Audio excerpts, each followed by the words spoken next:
des changements climatiques, du besoin de trouver de nouvelles sources d'énergie et de diminuer les effets des activités humaines sur l'environnement, la formation en sciences de la Terre et de l'atmosphère à l'UQAM est plus actuelle que jamais. On a besoin de former des spécialistes pour non seulement décrire, expliquer, mais également aussi, on a besoin de spécialistes qui vont s'impliquer afin de remédier à ces problèmes-là. Ayant pour mission de former la nouvelle génération de géologues et de météorologues, le bac en sciences de la Terre et de l'atmosphère couvre 2 concentrations, la météorologie et la géologie.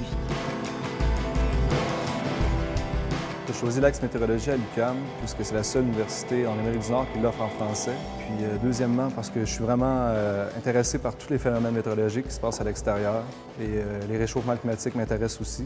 Donc ça me permet de comprendre vraiment en profondeur tout ce qui se passe de ce côté-là. On suit beaucoup de cours de mathématiques puisque c'est le langage de la nature, donc c'est très important d'avoir une bonne base en mathématiques. Ensuite, beaucoup de cours de physique aussi pour pouvoir interpréter tous ces phénomènes-là qui se passent à l'extérieur. Ensuite, on complète avec la science de l'atmosphère pour appliquer ça concrètement. Donc la météorologie. J'ai décidé d'étudier en géologie parce que je suis passionnée par l'histoire de la Terre. En géologie, il y a 2 concentrations, la géologie des ressources et la géologie de l'environnement. En géologie des ressources, on nous apprend tous les outils nécessaires pour faire l'exploration minière. Tandis qu'en environnement, par exemple, on nous montre à décontaminer un sol, une nappe phréatique. Les 2 concentrations sont vraiment complémentaires. Que ce soit lors des cours théoriques ou des activités pratiques, les étudiants au bac en sciences de la Terre et de l'atmosphère sont bien encadrés et bénéficient d'une étroite relation avec leurs professeurs. Ce que j'aime en sciences de la Terre et de l'atmosphère, c'est surtout le fait qu'on ait des petits groupes. Donc ça permet de créer des groupes d'études, d'échanger des connaissances vraiment facilement, d'avoir accès surtout à nos professeurs rapidement, facilement et n'importe quand. Donc c'est vraiment les points forts du bac.